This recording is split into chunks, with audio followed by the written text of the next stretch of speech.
Jacob also went on his way, and the angels of God met him. When Jacob saw them, he said, "This is the camp of God." So he named that place Mahanaim. Jacob sent messengers ahead of him to his brother Esau in the land of Seir, the country of Edom.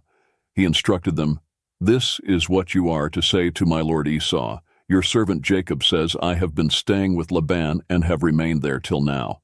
I have cattle and donkeys, sheep and goats, male and female servants. Now I am sending this message to my lord, that I may find favor in your eyes." When the messengers returned to Jacob, they said, "We went to your brother Esau, and now he is coming to meet you, and 400 men are with him." In great fear and distress, Jacob divided the people who were with him into 2 groups, and the flocks and herds and camels as well. He thought, if Esau comes and attacks one group, the group that is left may escape. Then Jacob prayed, "O God of my father Abraham, God of my father Isaac, Lord, you who said to me, 'Go back to your country and your relatives, and I will make you prosper.' I am unworthy of all the kindness and faithfulness you have shown your servant. I had only my staff when I crossed this Jordan, but now I have become 2 camps. Save me, I pray, from the hand of my brother Esau, for I am afraid he will come and attack me, and also the mothers with their children. But you have said, I will surely make you prosper, and will make your descendants like the sand of the sea, which cannot be counted." He spent the night there, and from what he had with him, he selected a gift for his brother Esau: 200 female goats and 20 male goats, 200 ewes and 20 rams, 30 female camels with their young, 40 cows and 10 bulls, and 20 female donkeys and 10 male donkeys. He put them in the care of his servants, each herd by itself, and said to his servants, "Go ahead of me and keep some space between the herds." He instructed the one in the lead, "When my brother Esau meets you and asks, 'Who do you belong to, and where are you going, and who owns all these animals in front of you?' Then you are to say, 'They belong to your servant Jacob. They are a gift sent to my lord Esau, and he is coming behind us.'" He also instructed the second, the third, and all the others who followed the herds, "You are to say the same thing to Esau when you meet him. And be sure to say, 'Your servant Jacob is coming behind us.'"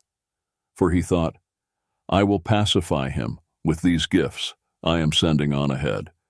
Later when I see him, perhaps he will receive me." So Jacob's gifts went on ahead of him, but he himself spent the night in the camp. That night Jacob got up and took his 2 wives, his 2 female servants, and his 11 sons, and crossed the ford of the Jabbok. After he had sent them across the stream, he sent over all his possessions. So Jacob was left alone, and a man wrestled with him till daybreak. When the man saw that he could not overpower him, he touched the socket of Jacob's hip, so that his hip was wrenched as he wrestled with the man. Then the man said, "Let me go, for it is daybreak." But Jacob replied, "I will not let you go unless you bless me." The man asked him, "What is your name?" "Jacob," he answered. Then the man said, "Your name will no longer be Jacob, but Israel, because you have struggled with God and with humans and have overcome." Jacob said, "Please tell me your name." But he replied, "Why do you ask my name?" Then he blessed him there. So Jacob called the place Peniel, saying, "It is because I saw God face to face, and yet my life was spared." The sun rose above him as he passed Peniel, and he was limping because of his hip. Therefore to this day the Israelites do not eat the tendon attached to the socket of the hip, because the socket of Jacob's hip was touched near the tendon. Jacob looked up, and there was Esau coming with his 400 men. So he divided the children among Leah, Rachel, and the 2 female servants. He put the female servants and their children in front, Leah and her children next, and Rachel and Joseph in the rear. He himself went on ahead, and bowed down to the ground 7 times as he approached his brother. But Esau ran to meet Jacob and embraced him. He threw his arms around his neck and kissed him, and they wept. Then Esau looked up and saw the women and children. "Who are these with you?" he asked. Jacob answered, "They are the children God has graciously given your servant."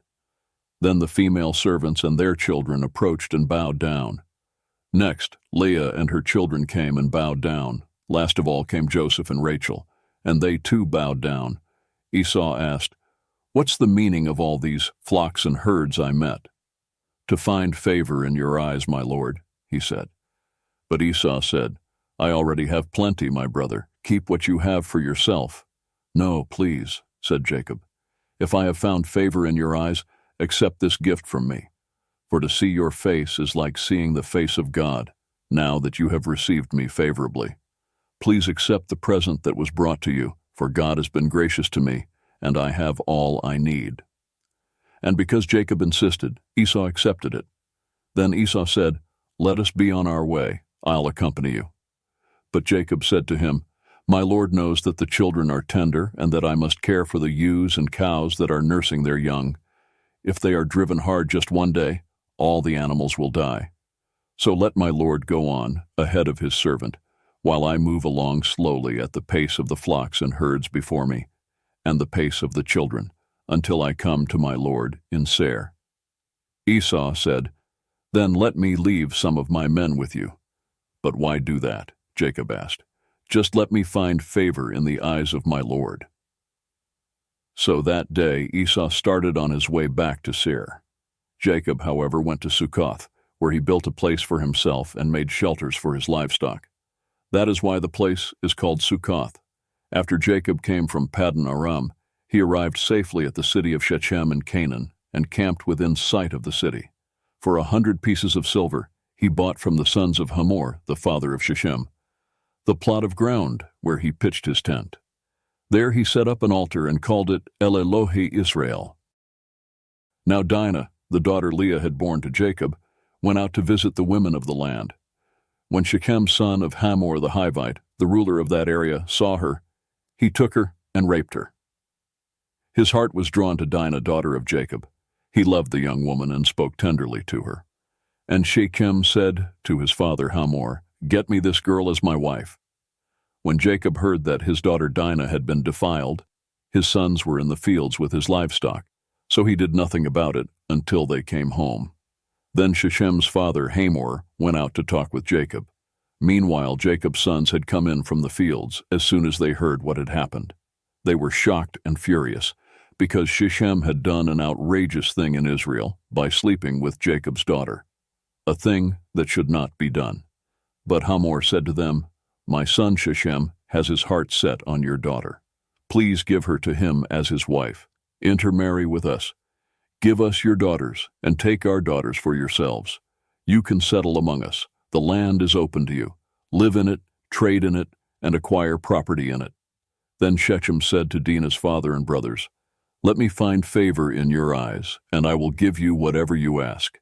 Make the price for the bride and the gift I am to bring as great as you like, and I'll pay whatever you ask me. Only give me the young woman as my wife." Because their sister Dinah had been defiled, Jacob's sons replied deceitfully as they spoke to Shechem and his father Hamor. They said to them, "We can't do such a thing. We can't give our sister to a man who is not circumcised. That would be a disgrace to us. We will enter into an agreement with you on one condition only, that you become like us by circumcising all your males. Then we will give you our daughters and take your daughters for ourselves. We'll settle among you and become one people with you. But if you will not agree to be circumcised, we'll take our sister and go." Their proposal seemed good to Hamor and his son Shechem. The young man, who was the most honored of all his father's family, lost no time in doing what they said, because he was delighted with Jacob's daughter. So Hamor and his son Shechem went to the gate of their city to speak to the men of their city. "These men are friendly toward us," they said. "Let them live in our land and trade in it. The land has plenty of room for them. We can marry their daughters and they can marry ours. But the men will agree to live with us as one people only, on the condition that our males be circumcised, as they themselves are. Won't their livestock, their property, and all their other animals become ours? So let us agree to their terms, and they will settle among us." All the men who went out of the city gate agreed with Hamor and his son, Shechem, and every male in the city was circumcised. 3 days later, while all of them were still in pain, 2 of Jacob's sons, Simeon and Levi, Dinah's brothers, took their swords and attacked the unsuspecting city, killing every male. They put Hamor and his son Shechem to the sword, and took Dinah from Shechem's house and left. The sons of Jacob came upon the dead bodies and looted the city where their sister had been defiled. They seized their flocks and herds and donkeys and everything else of theirs in the city and out in the fields. They carried off all their wealth and all their women and children, taking as plunder everything in the houses. Then Jacob said to Simeon and Levi, "You have brought trouble on me by making me obnoxious to the Canaanites and Perizzites, the people living in this land. We are few in number, and if they join forces against me and attack me, I and my household will be destroyed." But they replied, "Should he have treated our sister like a prostitute?